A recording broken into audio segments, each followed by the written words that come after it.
Okay, hi everyone. Welcome to today's community call for September 10th. Our topic today is how our centers serve in politically divided times.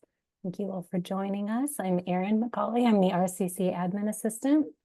I welcome any pronouns in reference to me. If you'd like to share your pronouns, you're welcome to do that as well. If you'd like to update your name to also include your retreat center so that we can get a better sense of where people are coming from, feel free to do that as well. I'll give you a quick run through on the RCC values and community agreements so that you know how we like to hold space on these calls. And then I'll turn things over to our facilitator, Kirstin. Let's see.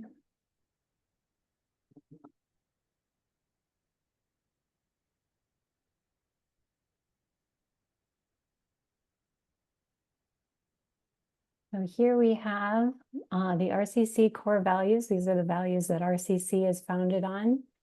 The values of the first value is the power of place and space. So RCC acknowledges that retreat centers have something very special to offer to the world. They provide spaces outside the normal routine that give us a chance to explore possibilities for transformation, not just of ourselves, but of transforming the world around us as well. And that's where core value number 2 comes in, the interplay of inner and outer work. So as we take our time in retreat centers, it's not just for changing ourselves, it's also for bringing positive transformation to the world around us.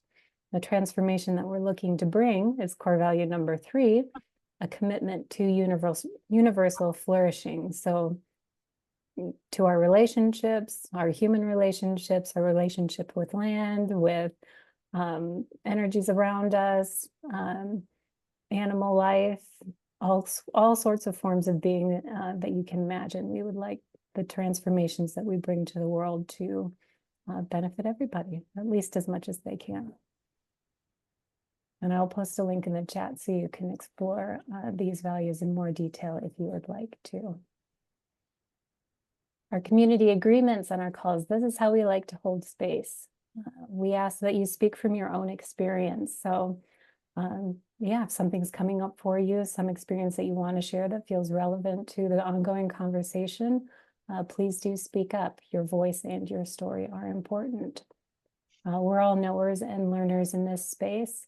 We understand that none of us knows it all, so please bring what you know and also come with an open mind to learn new things as we join together in this space. Silence can be centering, movement and sound can be too. So we might engage in practices where we might ask you to be quiet for a minute to bring us all into the space together, or another facilitator might ask that you move around or that you engage in some kind of movement or sound to bring us all into the space together. So keep your mind open for whatever might come, and participate as you want to. Keep others' stories confidential and share what you learn. So if someone shares something vulnerable, I mentioned before I started the recording, and I'll say it again here, if you feel like you want to share something, but you would rather not have it recorded, let me know, give me a little hi sign, just say my name, and I'll stop the recording so that it's not up on YouTube in perpetuity. So, but yeah, share what you learn. So if someone tells a story and you learn something fundamental from it that you think is important to share, we would like you to share what you learned on these calls with other people. Just remember to take names away from it, keep it more general, just respect that we want people to be able to tell their stories in the way that they want to be able to tell them, to give them agency over telling their stories.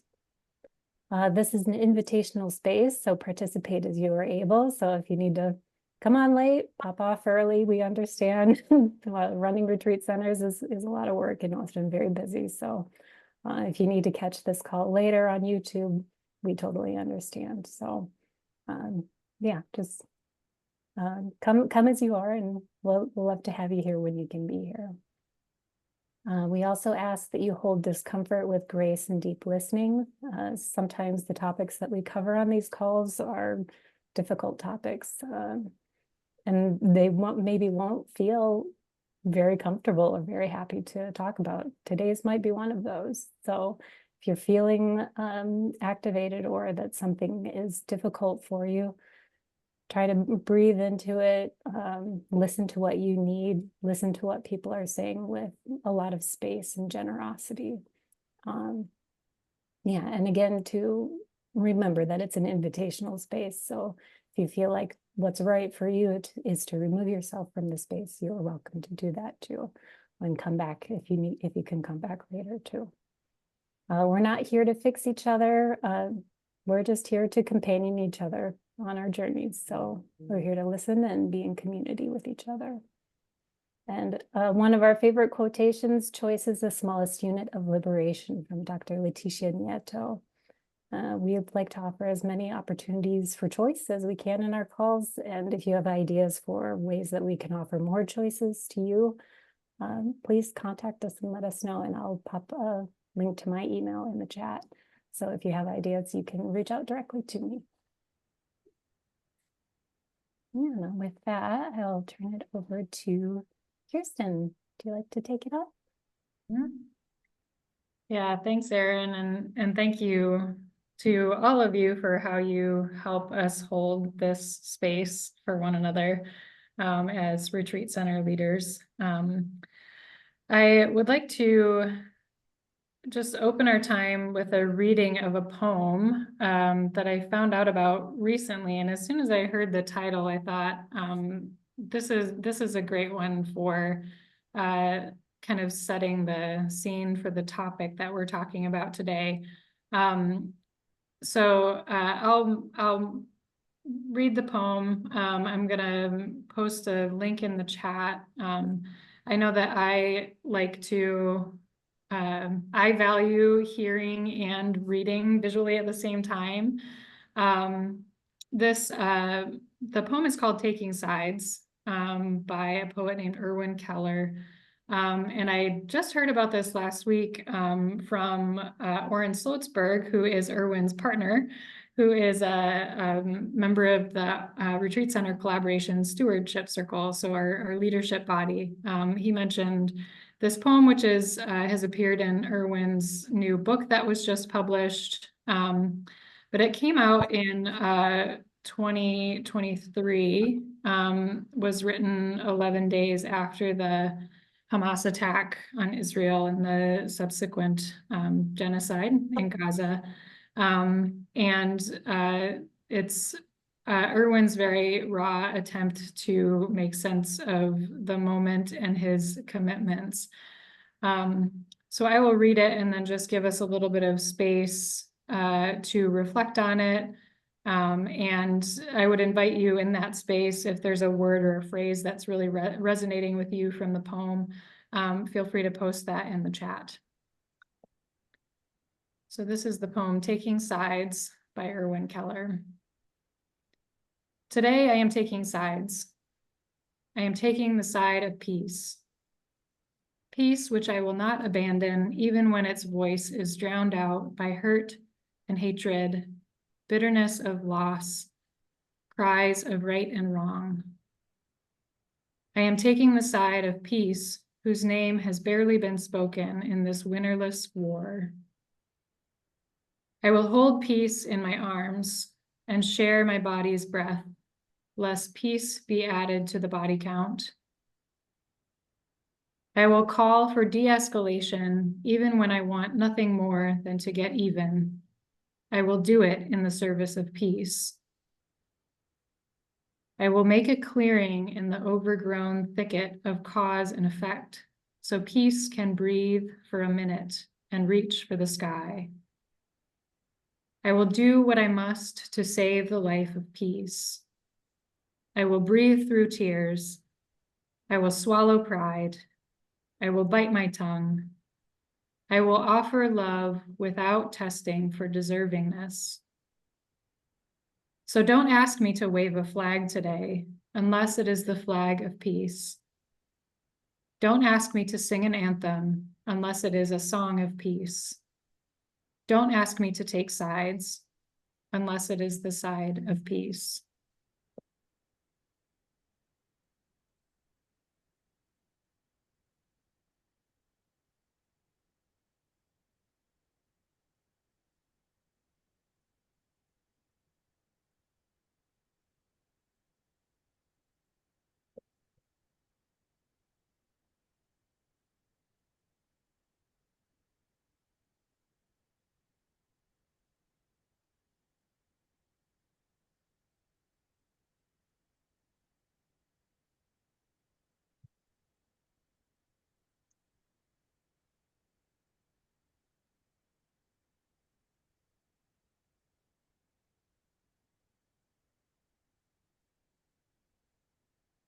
I'll leave just a little space if anybody wants to post a word or phrase in the chat, or feel free to unmute and speak into the space as well.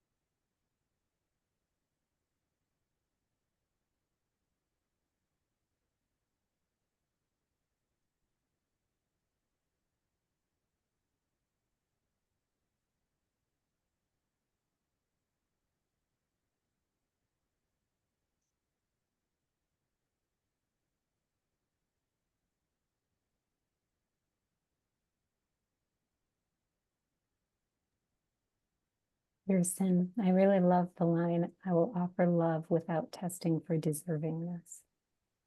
That's really fitting. Thank you.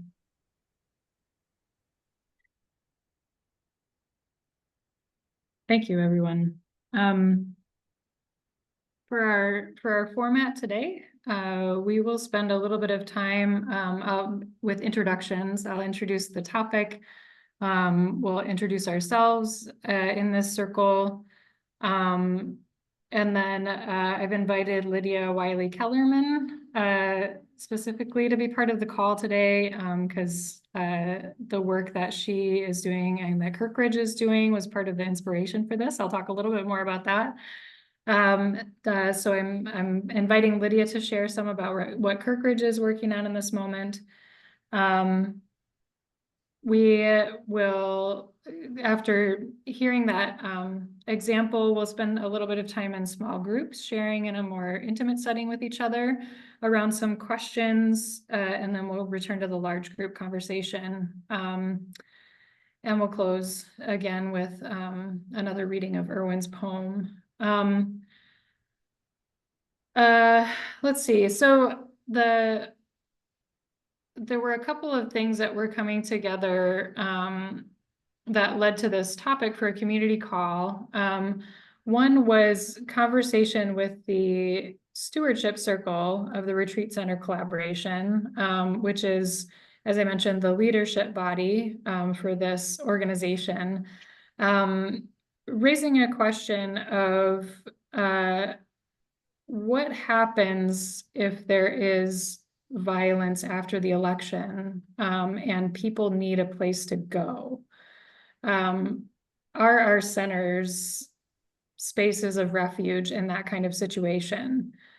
So that more general question came up in conversation, and then around the same time I got the e-newsletter from Kirkridge and saw that they have a few things planned specifically pre and post election this coming November. And both of those things together were making me think, I feel like there's some space for us to connect with each other, to see how folks are thinking about that, share with each other what we're doing, what are our questions, what are our challenges, what are our stories, what are our community contexts. I know, for example, the RCC is not just a US organization, we're across the US and Canada. And I don't know if we have any of our Canadian centers represented here today. We'll do introductions in a moment and I'll find that out. But I'm aware that those contexts are different, rural versus urban. I mean, there's just all different ways that we conceptualize ourselves in our communities. So I'm thinking of this topic for myself, both on a specific micro level, like there's the upcoming US election that is very contentious. And how are we thinking about what our centers are doing, how we're serving our communities before and after this upcoming election?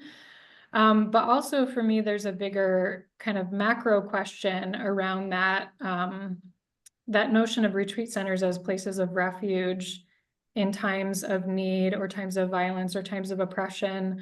For me, there's a bigger question of how we're creating pathways to our centers so that people who come under threat would even know that coming to any of our spaces is an option for refuge. And I think we all have very different ways that we approach that question. There's not just a cookie cutter, like, here's a toolkit from the RCC to make sure this group of people knows that they can come to your center in this type of time.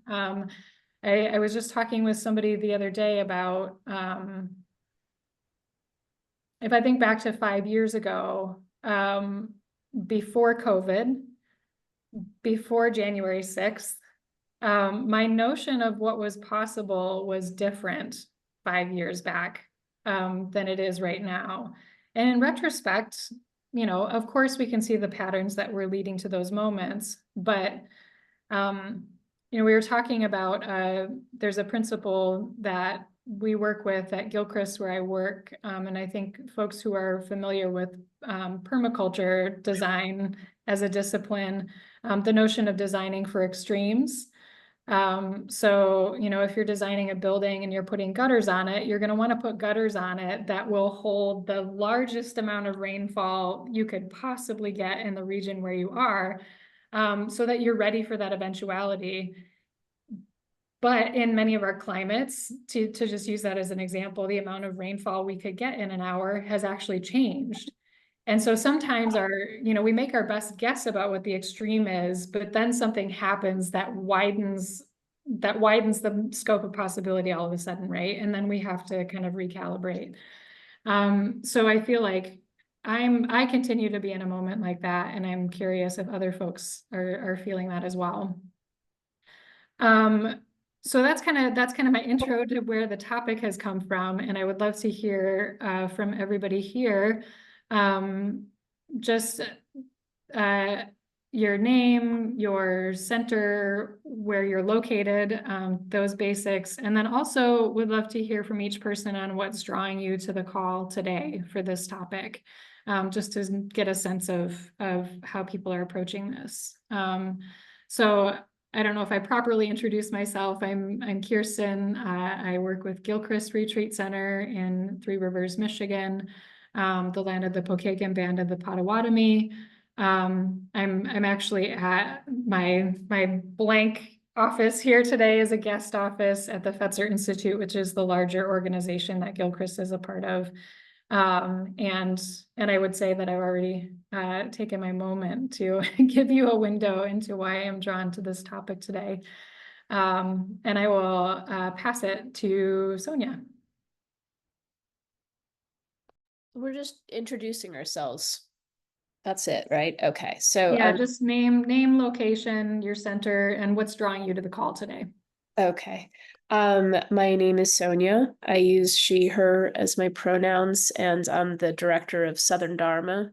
And I am located in North Carolina on Western North Carolina mountains, Cherokee land. And we have been doing work. We recently offered a series, a 3-part series on working with our feelings and beliefs and emotions around what's happening in Israel and Palestine. And then we're also participating in leading an interfaith peace vigil on the anniversary of October 7th. I don't know that we're necessarily particularly motivated to engage specifically around the elections, but it does come up as a topic here as how we're serving the community in regards to navigating difficult conversations, emotions, and beliefs.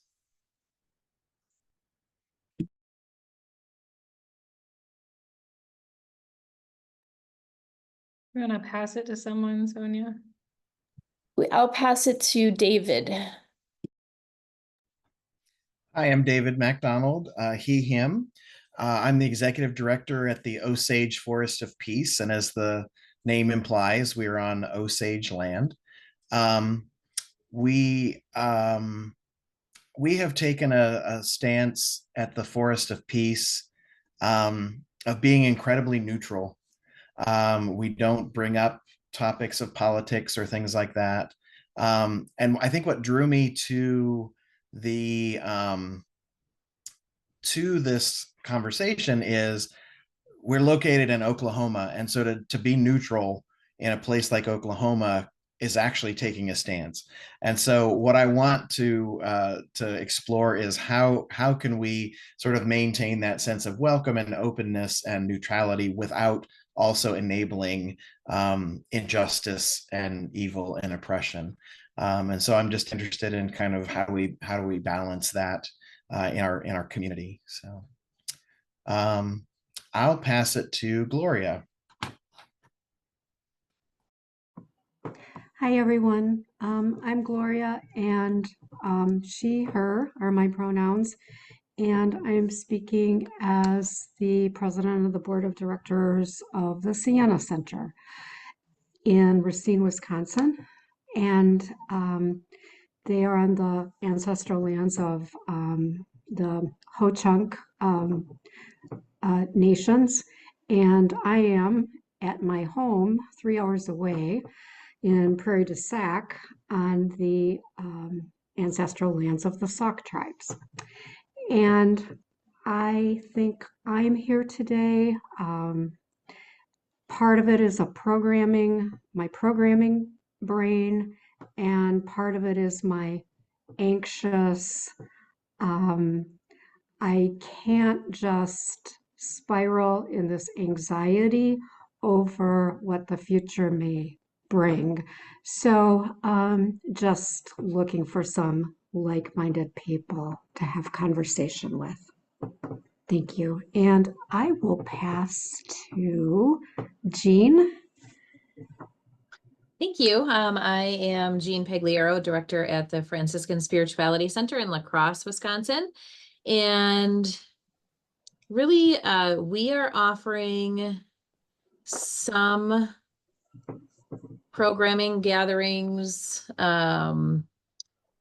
some free, most of them are free, open to anyone in the community. And so there's a couple where we are asking people to pay and register, but we are doing a few pieces surrounding the election, peaceful talks, engaging in respectful conversation, just things like that. And so, but really curious to connect with all of you and just hear what else could be done in the meantime, even though we have some scheduled programming. If there's other opportunities, if there's other thoughts that are stemming from all of you.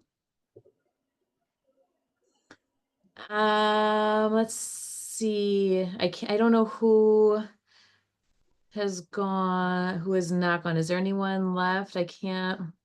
Did Joe? Okay, I was just gonna say Joe. Okay. Hey, I'm Joe Urjavik from Ark Retreat Community in Stanchfield, Minnesota, about an hour north of the Twin Cities, and we're on Anishinaabe land.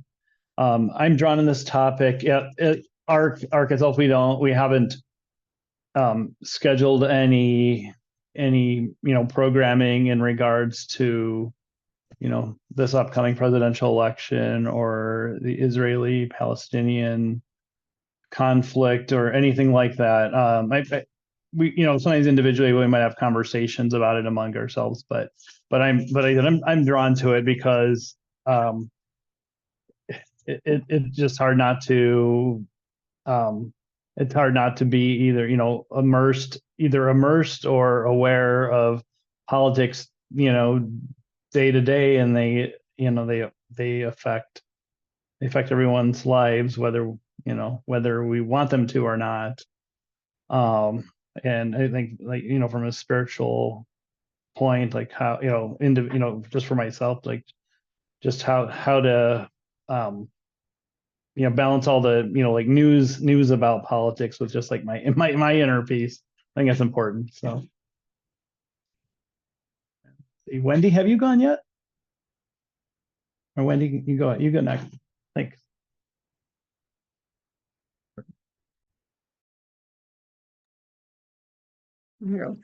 My mouse didn't want to cooperate. Couldn't unmute. I'm and I'm the director at Marywood Spirituality Center in rural northwestern Wisconsin. The beautiful location of Marywood on the shores of Trout Lake is the ancestral homeland of Waswaganing, or Lac de Flambeau, which is also one of the Anishinaabe bands. So we are actually in dialogue with the people of Waswaganing about whether they have an interest in a presence here at Marywood. So this is a really important topic, you know, for me. And the idea of honing skills and having difficult conversations or holding the tensions. I love what Richard Rohr has to say about non-dual thinking and waiting for the emergence of the third thing. And I think that's relevant today in the work that I'm doing here with Waswaganing. It is relevant in the work that we all do with holding the tensions and birthing peace. So I had a wonderful conversation recently with someone from the League of Women Voters, and I asked her if she thought it would be useful for us to have conversation about how we might reach out to our local community and offer them the opportunity to hone their skills in having the difficult conversations. So I'm here to learn from all of you and your experiences. I'm also part of a collaboration with Jean in one of the programs that they're doing at Franciscan Spirituality Center, which is a cousin or sister to us. I don't know if it's a sister because it's a community of sisters, or anyway, we're related. And I will allow my partner here to introduce himself and tell you a little bit about what he's doing here at Marywood.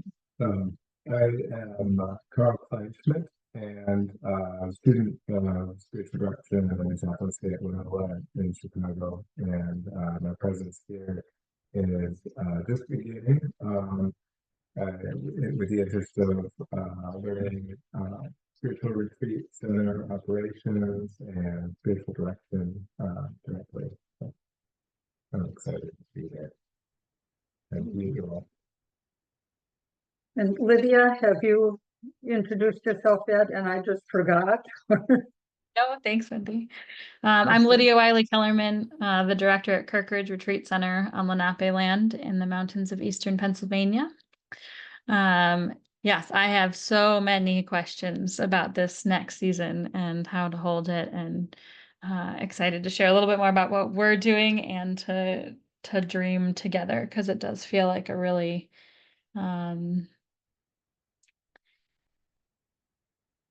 it's sort of unpredictable moment that we're standing in, and a place where retreat centers can really be of use in all sorts of ways. So excited to dream into that together. Erin, do you want to say any more? Do you want to introduce yourself again? Yeah, I can just let people know, again, that I'm Erin, welcome any pronouns. I'm the RCC admin assist. I am on this call because it's my job, but I'm glad to be here with everyone because I do share your concerns and feel the tensions in the world all around me. And as much as I don't like the idea of having to think about something terrible happening, I do think it's good to think about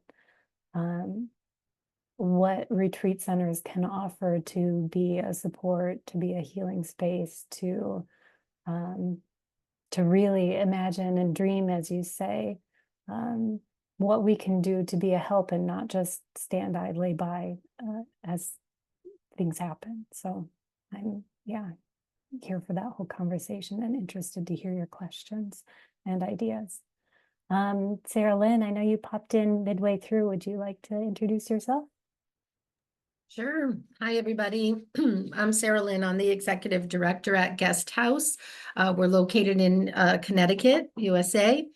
And I was drawn to this topic because we support people doing transformative work and just feel that that's essential in this time. How are we going to promote peace if things don't change? So that's why I'm here, and thank you. Thank you all for introducing yourselves and your centers and land and some of the things that you're all thinking about and working on. And I'd like to invite Lydia now to share in a bit more detail about some of the things that Kirkridge is doing pre and post election, but also kind of some of the questions and challenges that you mentioned, Lydia. Thank you. Yeah, I feel like we've been thinking about this for a while. I remember a full year ago working on our 2025 schedule and being like, what do we do with November of 2025? Like it just sort of felt like this impossible task to be able to imagine and predict. And we ended up, for the most part, not scheduling anything in November, and really, wondering like, what are folks going to need? Are folks going to need retreat space? Are folks going to be really rooted and grounded locally and doing sort of work in their own communities and needing to be there? And I think we sort of still don't know, but things are sort of emerging too. And it's nice to sort of have some flexibility still in our schedule to be able to let some programs emerge and see how the space can be useful. Few of the things we're doing, Kirkridge has a long history of working with LGBTQ folks, and we've been doing racial justice work, particularly, partly through RCC. And so, we're thinking a lot about sort of the fear and safety issues that this election is sort of not just news, but it really is, folks are carrying this in their bodies and sort of greatly affects their daily realities of their lives. So I'll put some of these in the chat, but a couple of things that we're doing is offering like some online, 2 online pre-election grounding calls that are really just sort of open space to come and share fear and grief and ground with one another and feel like we've got some community in this moment. So we've got 2 of those on the 31st and then November 4th. We also have been regularly doing sort of 6-week white anti-racist practice groups. So they're sort of at lunchtime on Wednesdays, and you commit to sort of walking together for 6 weeks. And the next one that we're going to have is October 16th to November 20th. So it'll be, again, a white anti-racist practice group, but specifically looking at how is whiteness and white privilege and racism showing up in the election, and letting that sort of really be the focus of that online gathering group. On the mountain, like in person, the main thing that we have scheduled is a unstructured post-election retreat. So November 15th to 17th, we're going to cook meals and we're going to have spiritual directors available, and we're just going to have space for folks to come and be and rest and walk the land and have some loose space, very optional if folks want to group process together or have spiritual direction, but really we're just sort of holding and creating space. And then even sort of looking towards 2025, we're going to have a trans sanctuary retreat in February, and just very mindful that what this next few months is going to look like for trans folks. Yeah, it's sort of unpredictable, and wanting to make sure we've got space here to hold. We've also noticed in the last few weeks, we've had multiple sort of movement activist organizations reach out and say, we need a space to debrief the election and do some planning. And so thinking about how do we sort of keep some space available so that we can say yes to that, and also try to figure out funding, because those are groups that don't necessarily have the finances to be able to rent space, but who need that space. So how we can kind of keep saying yes to folks that need it. The other thing that I'm thinking a lot about, we've got an intentional community here that's a mix of staff and volunteers that live on the mountain. And we're thinking a lot about this question about what happens if violence erupts after the election. And so we're starting to sort of meet weekly to do discernment, prayer, just sort of paying attention, like what does preparation look like in this moment? And I don't think we know, and we're just sort of trying to sort of prepare our hearts and bodies to be able to say yes to whatever the call is in that moment. And we've seen, you know, like even in the last year, it's been amazing to see sort of how can we be a sanctuary space in this political moment. Like one of the areas we've seen are activists who are doing sort of different justice movement work who are facing doxing. And so they're sort of being targeted in their homes and don't feel safe to go home for a while. And so what does it mean to say, come and stay here?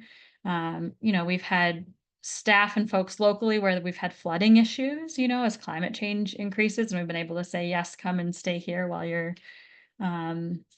deal with flooding in your home. So like we're already seeing so many places where sanctuary and refuge can be really useful in this moment for retreat centers. So what does that look like in this moment? And is that going to be even more needed in the next few months? Another question, I think these are sort of questions we're really thinking about, and I would love to strategically think with other retreat centers on thinking a lot about security and safety and sort of what does that mean as someone who doesn't like surveillance and doesn't want to sort of do that, but what does it look like in this moment, and how do we make sure that if we're doing sanctuary and refuge for folks, what does it mean to create safe space? Kirkridge has been hosting LGBTQ folks and people of faith for over 50 years. And so that's been sort of a long question of how to make Kirkridge a safe space. And I think one of the ways that happened for decades was sort of an intentional decision not to build relationships locally. And I struggle with that, you know, like that made it sort of be like, nobody really knows what that place is up on the mountain. And I still run into that all the time and feeling like part of our work right now has to be building local community. And, you know, we're doing a lot more local events with queer folks in the area here. But also what does that mean in terms of, are we more sort of susceptible to being targeted? What does that look like? I also, in so many places, I'm seeing the increase conversations around guns. I mean, to sort of be in an area where there are a lot of Trump signs and more of the lawn signs have AK-47s on them. And what does that mean to sort of know that there's so many guns in the area that in some way, at least in rhetoric, like that's part of the preparation for this time.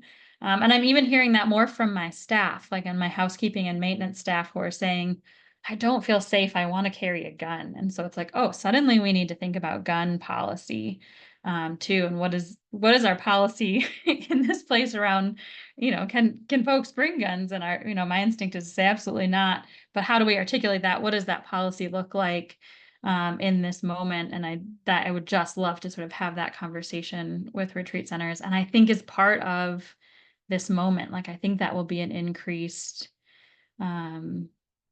conversation. So maybe I'll stop there, but would love to sort of keep having these conversations with all of you and hear the ways that you're thinking about some of these questions. Thank you so much, Lydia, for sharing both some of the things that you all are doing, and then also like some of the sticky points of tension and challenge. I'm kind of thinking that we're a small enough group, and I know some people are kind of doing double duty with things, and so I'm shifting my thinking to just staying together in a large group to engage some of these questions, if that feels okay to people, versus breaking up into small groups. Because I'm been writing down some of the kind of tensions and questions that folks are raising, that I'd just really like to hear from you all on. First of all, I know folks in their intros, some folks mentioned things that your centers are doing already, whether around this election specifically or kind of larger topics related to tensions and divisions in your communities. And just like Lydia posted the links to information about that, if anybody wants to post a link to information that you have about events or programs that your center's doing in the chat, just as we talk, I think that would be a nice record for us to have, so we can reference some of those things if our centers are looking for inspiration. And also just wanted to leave some space. Are there things that your center is doing kind of short term or longer term that you haven't mentioned yet that you want to bring into the circle? Now that we've heard a little bit from everybody.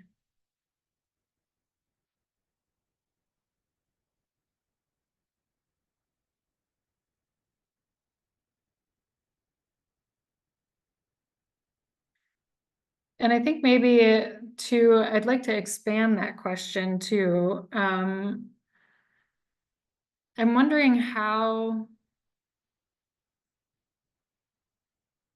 So one of the kind of like tensions or polarities I am noticing in this is there's this moment, like what's happening in this particular moment, in relationship to the longer term. And I think, David, you were raising an interesting question, I think, about neutrality. Neutrality and taking a stand, and how are we conceptualizing the ways that our centers are supporting our communities, beyond just like an acute response to a current event. How are we thinking about it in a bigger sense? And I would love to hear from people on that, and we'll just share too, like, you know, Gilchrist Retreat Center doesn't have any programming on our calendar specifically related to this election. It looks very different from what Lydia was describing. And I think this has been a good moment to reflect on that, and kind of ask questions of ourselves about, you know, if we don't have that, are we not responding? Or is there something in the long game that is really critical, that we're doing as a center, that is, you know, fertilizing the soil of the culture that we hope is a place of refuge, in the long term.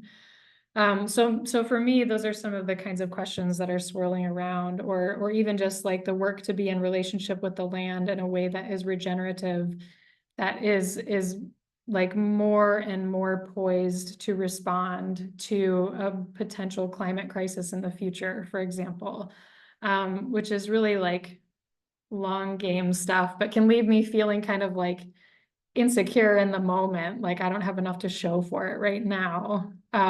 So just putting that out there from my own perspective and wondering how other people might be thinking about that.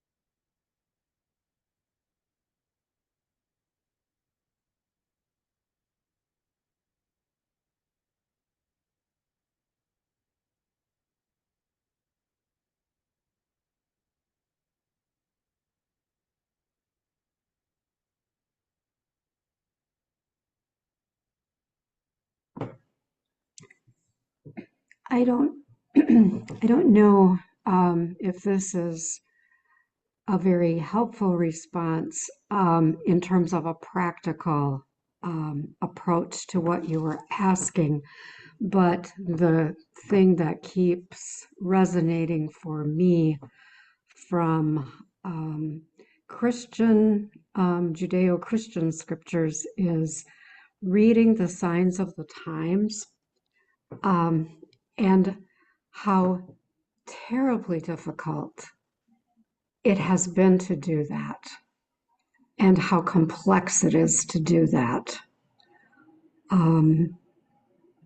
So I don't know what our retreat center will specifically plan, but it's one thing that I bear in mind for myself, that within my belief system, and I think within all of our belief systems, there is that counsel to to clearly look at what's surfacing.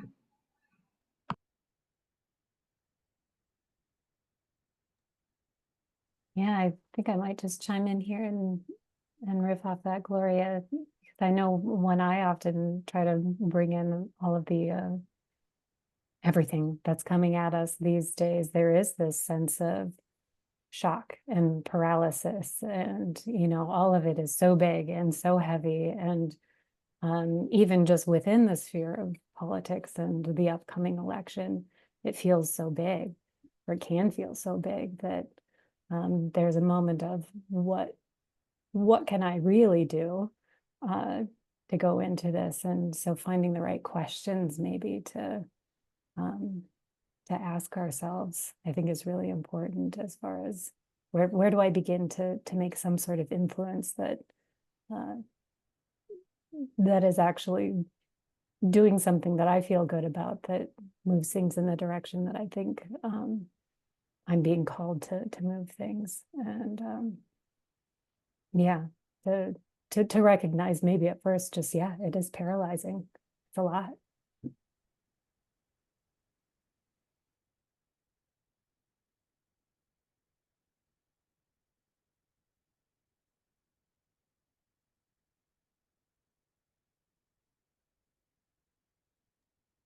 I love that question, and like how to hold the tension of sort of what's the retreat center's vocation, that is, sort of no matter what the moment is, it can sort of serve. And then also, what are the pieces that need to pivot and shift as you discern the times? And this feels like a really hard moment to do kind of long-term planning, because it's like things could look so different in 6 months. And so what is it that just stays the same and we're going to need no matter what, and what needs to pivot feels like such a important part of the work right now.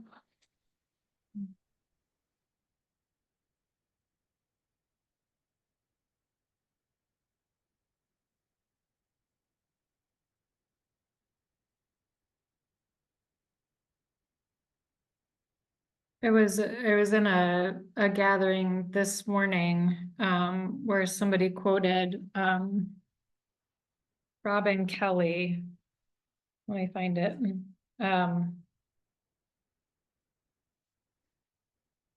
The map to the future is in the imagination. And I'm wondering, like, I don't know, one of the antidotes in my experience to the like sense of anxiety and isolation and paralysis is community. And I'm wondering, like, what does it look like at your center? Like, who's doing the imagining and the conversation around these things? What does that community look like? How are you experiencing or not experiencing kind of a collective will in these conversations? One of the most important thoughts that comes to my mind as you're speaking, Kirstin, is the fact that for the first time in a very long while, most of the voices that I'm hearing from are people younger than I am. And that is so incredibly exciting. I mean, otherwise it feels like I'm always, I don't know, in conversation with myself. And that's not the most important thing. I already know what I think, and I live it by my lived experience as well. It's a gift, but it's also a limitation. So to have access to the thoughts and insights coming from people who are not of my generation, to me, is a source of tremendous hope and vitality. So I'm very fortunate to be sitting next to one of those people right now, and with whom I can have conversation immediately after we're done here and say, what are the simple things we can do going forward, in between now and 6 months after the election? What are things that we can do in the here and now? And I'm thinking that I'm going to hear all kinds of amazing things that never would have been born from my own brain.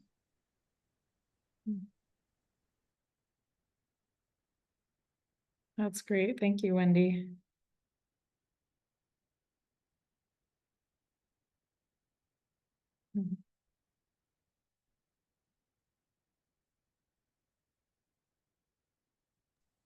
We have over the last year or so been discerning what community means for us. We have folks who are residential here, and for a long time at the Forest of Peace, that was the community. Like the people who lived here was what we considered the community. What we have really discerned, though, recently is that our community is much broader than that. We have we recognize that if you come here for an hour and go hiking or go to the Zen garden or the labyrinth, that makes you to some extent a part of the community. If you come out and spend a weekend with us or a week, or you come as a resident, or if we interact with you outside of this place, the animals and the nature that surrounds us are all part of the community. And so for me, what that has come to mean is that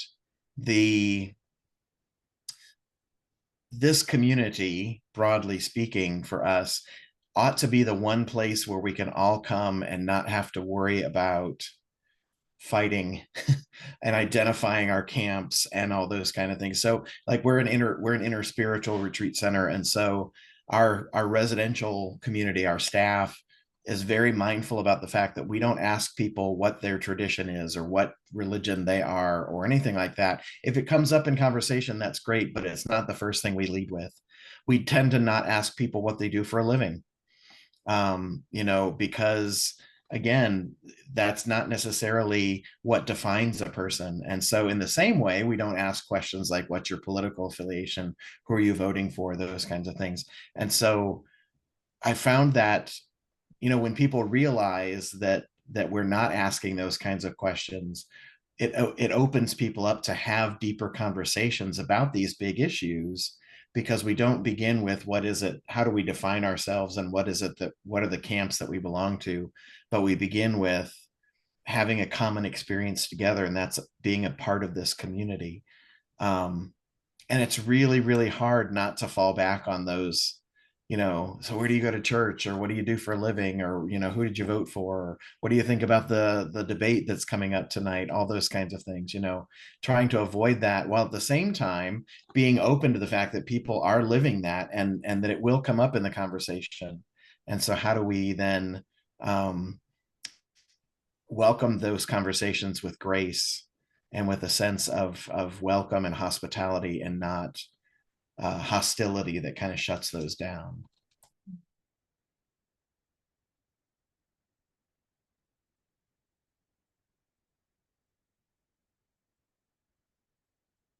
Thank you, David. And I think it's making me think of something that Lydia raised, that Kirkridge experiences. You talked about a kind of an expanding sense of community.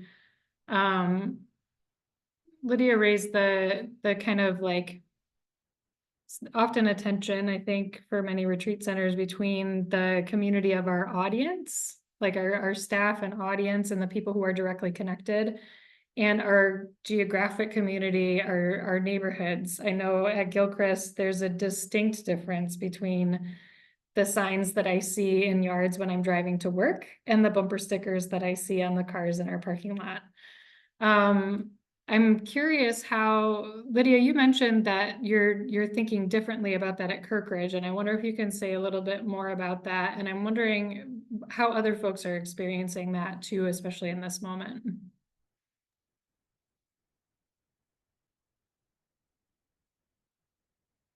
Yeah, I think mainly I just think that like place and geography really do matter, and that I don't just sort of want to be like a destination, or sort of, even as we think about sort of privilege and racial justice work and all of that, it's like, what does it mean to actually do the work where we're rooted? And so how to be, and wanting to be sort of clear and honest about who we are, and to build relationships. And some of that looks like my kids go to school here, and so we're at soccer games together, and part of that's been really interesting to host, like we have an LGBTQ social night here for local folks, and that's so different, and folks in the area who are actually pretty lonely in terms of finding spaces where they can be, and there's not a lot of gatherings locally, had no idea that sort of Kirkridge was here and had this long history. And so being able to connect folks in that way, or we've got a wild church, and so that's like that happens once a month, and again that's local, like it's not folks coming for a weekend and staying the night, but sort of having these conversations in different settings feels really exciting and really crucial to the work of really being rooted in this place, but also knowing that it's not sort of the same. There is a tension there between sort of who normally comes to retreats and our vocation with, what the political climate is around us. And yet it's the folks that work in our buildings and who, do our construction, and we're in relationship with them all the time. And so what does it mean to sort of expand what community means, and to be having these conversations with everyone and sort of being honest about who we are.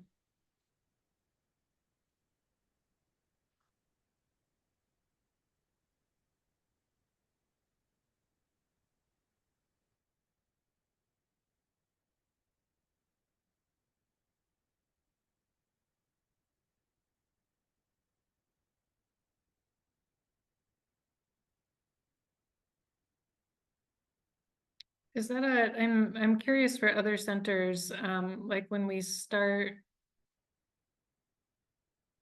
talk about this general topic, and being a refuge for people, and, having programming that addresses certain types of political anxieties,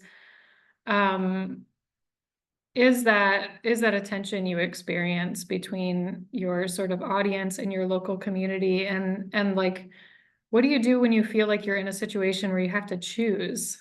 Where a choice to put one group of people's comfort and well-being at the center feels like a choice against another group's comfort and well-being. I mean, an example that comes to mind for me at Gilchrist is around like the issue of shooting and guns. That there are things that we could do, like our action steps would look different depending on whose comfort we were prioritizing, as an example. So I'm wondering how other folks have experienced that in your center.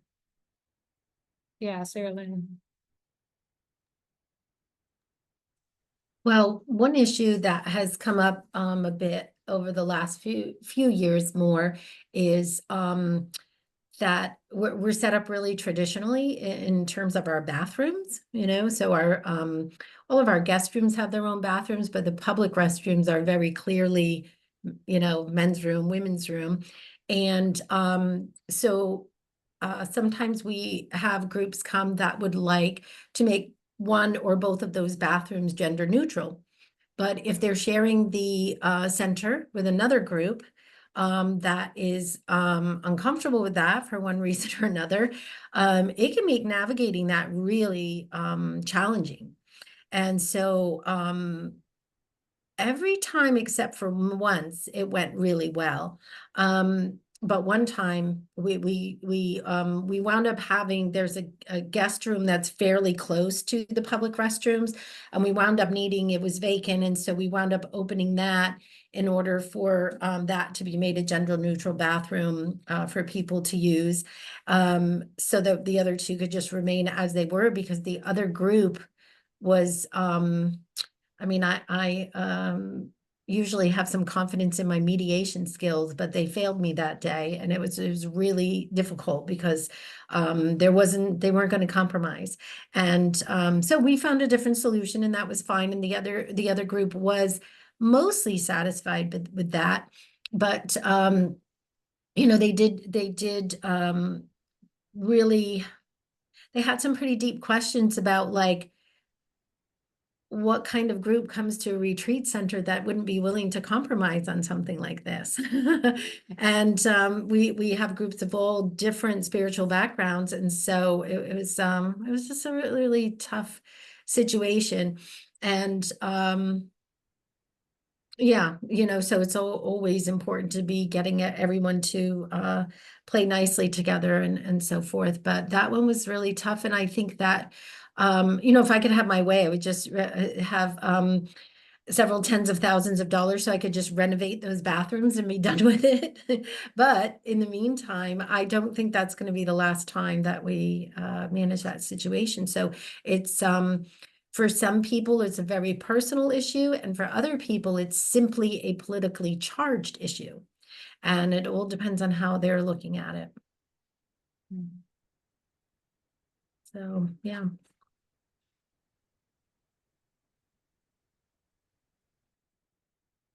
Thank you, Sarah Lynn. That's a great example.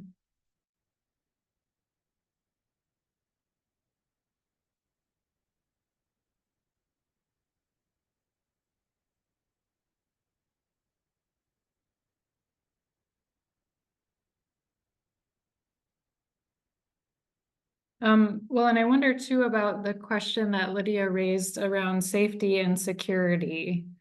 I think as I think about my center, I do think that like flying under the radar is an unofficial part of our security plan, right? Which for better or worse, is not much of a plan. And I'm thinking too about, Erin had sent me a link to a question from somebody on our RCC Facebook group. I don't know if folks here are on Facebook, and if you know about that group, that's a nice place to post questions and respond to people's inquiry. And somebody was asking a question about security trainings for retreat centers in particular. What does safety and security look like for your center, and what are some of the, like, what are some of the things you do, and some of the things you know, and some of the things you're confident about, and some of the things that are questions or unknowns or places of discomfort perhaps?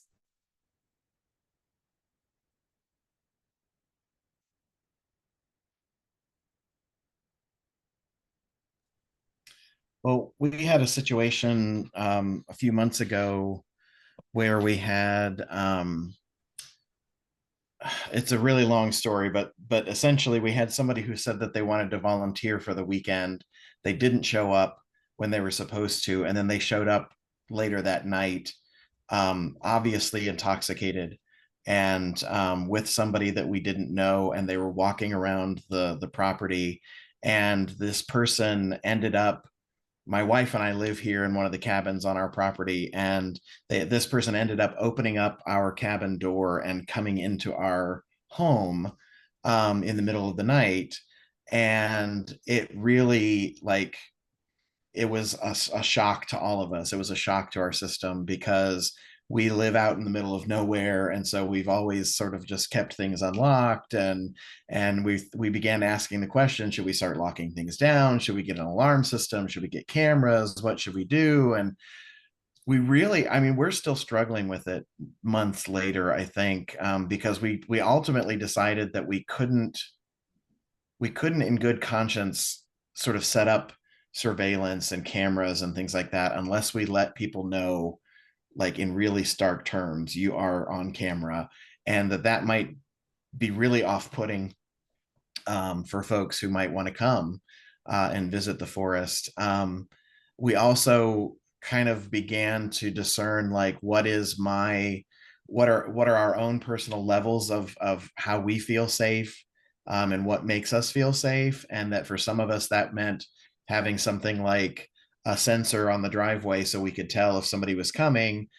For other people, it meant nothing like that because they would actually feel unsafe with those kinds of things. And so I think it really does, I wish I had an answer, but it really does come down to that process of discernment. And I think it's a difficult one, and one that's probably going to be ongoing. And as times change and as situations change, we'll probably have to address it again and again.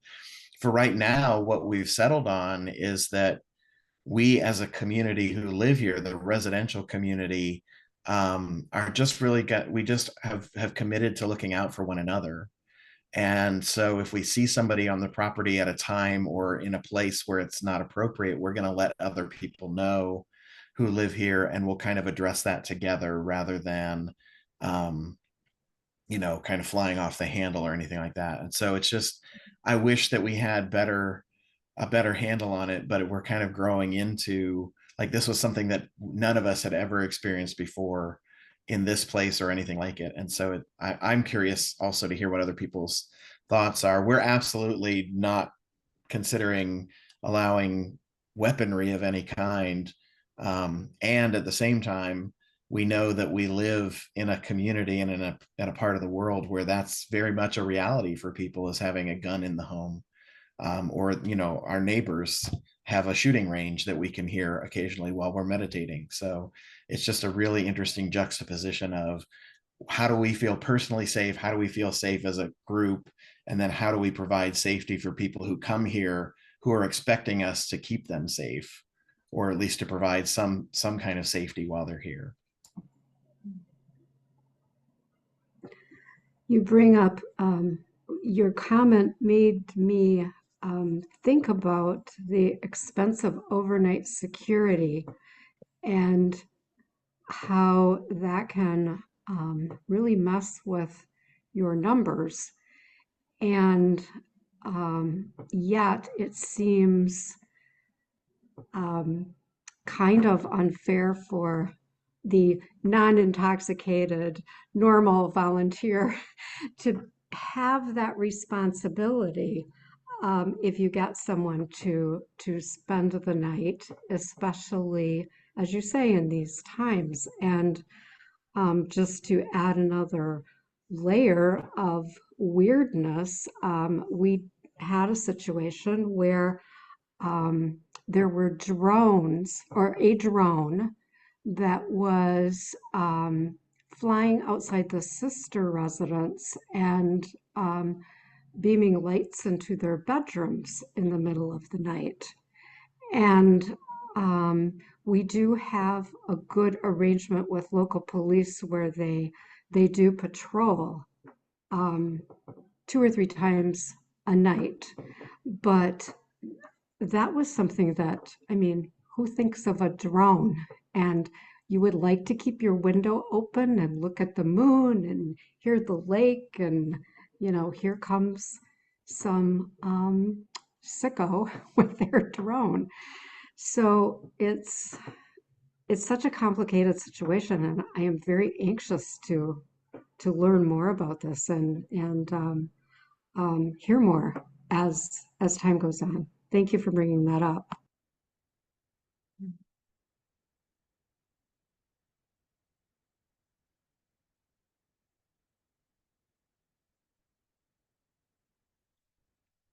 I think a couple things that are coming to mind for me are,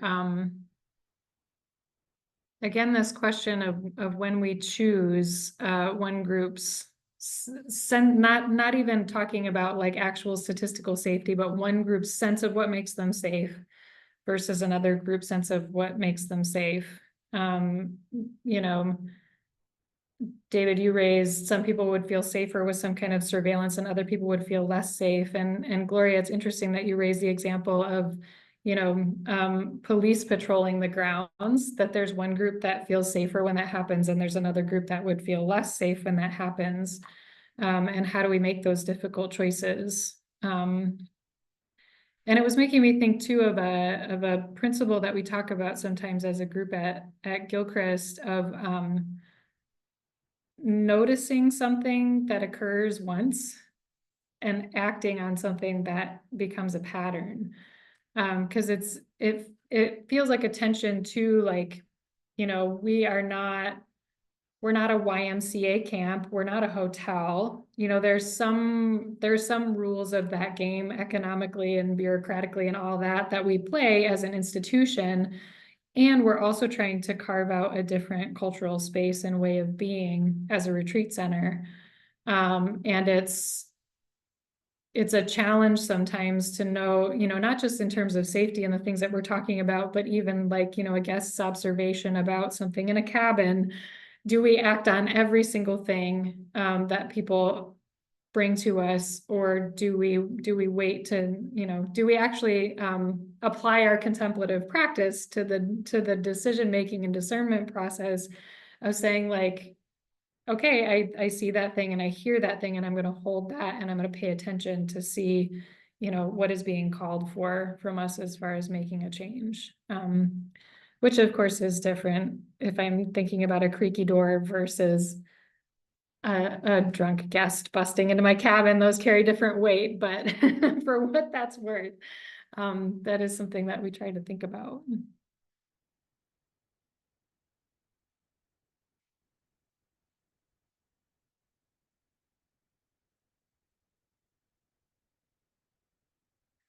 I know that we have about 15 minutes left, and I'm wanting to leave some space before we do some announcements and read the poem again, just to see if there are any lingering thoughts or questions. I'd be especially interested to know like what is the question or what is the inspiration that may be sticking with you coming out of this conversation. Like when you leave here and talk to your team today or tomorrow, what is something that you might want to share?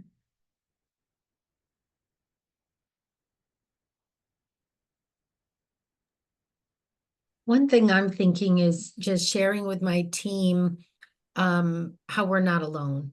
You know, just being on this call and seeing, you know, so many other retreat centers who are facing similar things, and we can remember that while we may not have any other retreat centers close to us, you know, that they're all over the country and all over the world, and we're all, I think, wanting to provide retreat and refuge and restoration for people, and that you know, just I think just letting them know we're not alone, reminding them that there's lots of other retreat centers that are experiencing similar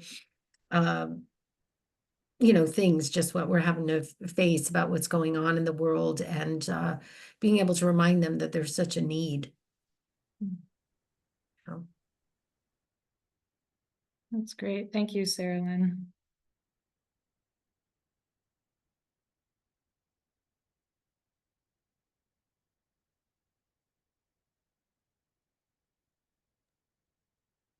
I think a couple of things. I'm really grateful, Kirstin, for your articulation of that principle of naming it when it happens once and acting on it when it becomes a pattern.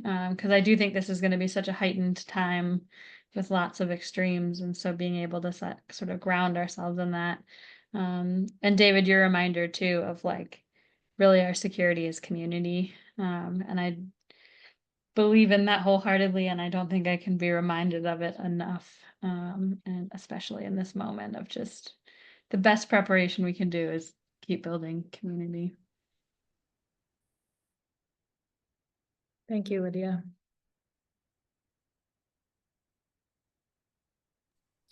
I'm interested in the idea of using our space and our programming to help bring people together to make peace.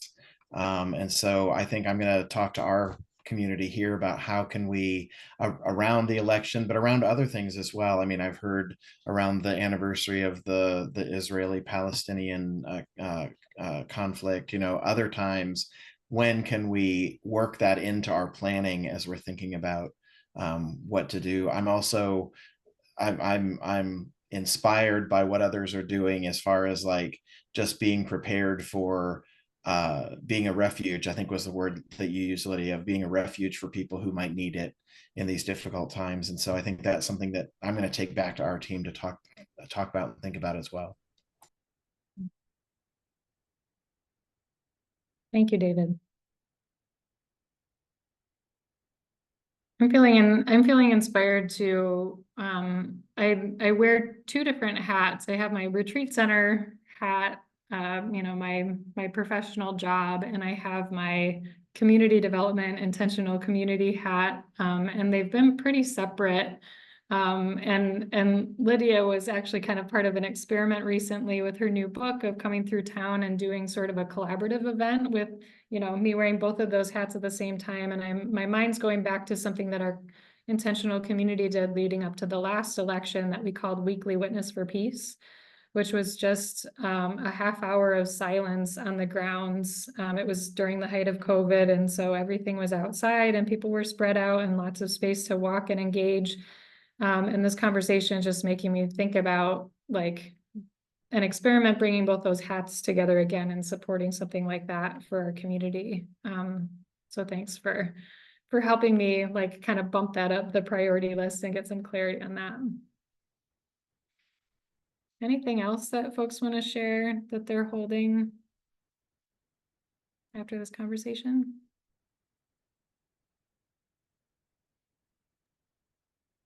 I think one of the things I'm taking away and want to engage with my team around is that no matter what our programming needs are, no matter what the hot topic of the day is, what we are really trying to be is a community that is rooted in deep and radical love. And always coming back to the questions around how do I love today? And is what I'm doing truly out of love? And you know, the tough questions that come down to that.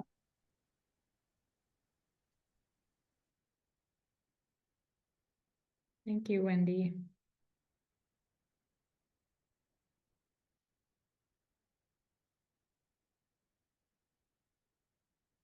Is there one more voice before we move into announcements and closing?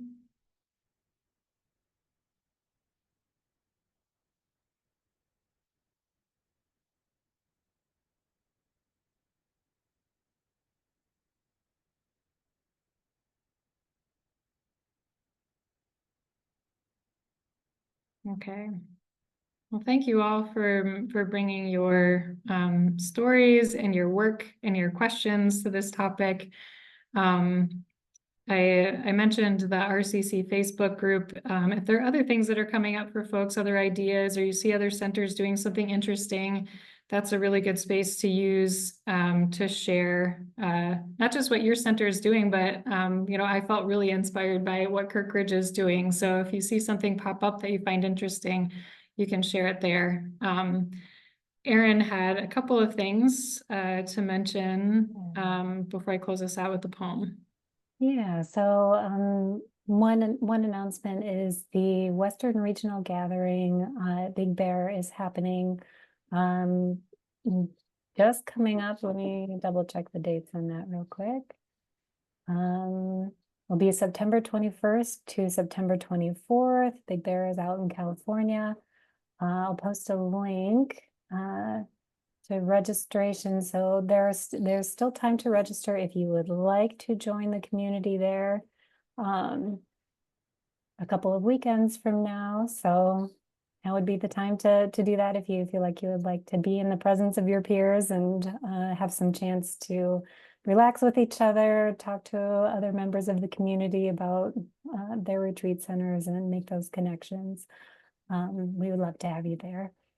And our next community call is going to be September 24th, and we are hoping, fingers crossed, we have been through a very long transitional phase after our last director, Ben, left, and we are hoping that we can announce the new director on the September 24th call. So if you'd like to join us for the 24th and that celebration of our new director, please come. We'd love to have you there. Thanks, Erin. And I'll post a link in the chat again to the poem, and I will read that one more time in closing for today. This is the poem Taking Sides by Erwin Keller. Today I am taking sides. I am taking the side of peace. Peace which I will not abandon even when its voice is drowned out by hurt and hatred, bitterness of loss, cries of right and wrong. I am taking the side of peace, whose name has barely been spoken in this winnerless war. I will hold peace in my arms and share my body's breath, lest peace be added to the body count. I will call for de-escalation even when I want nothing more than to get even. I will do it in the service of peace. I will make a clearing in the overgrown thicket of cause and effect so peace can breathe for a minute and reach for the sky. I will do what I must to save the life of peace. I will breathe through tears. I will swallow pride. I will bite my tongue. I will offer love without testing for deservingness. So don't ask me to wave a flag today unless it is the flag of peace. Don't ask me to sing an anthem unless it is a song of peace. Don't ask me to take sides unless it is the side of peace. Thank you all for being here today. Thank you, Lydia, for sharing about what Kirkridge is doing. And thank you all of you for sitting with the questions and taking the actions that you are called to take. I appreciate being in community with you and enjoy the rest of your day. Bye Thank now. you. Thank you so Thank you. much. Thank you.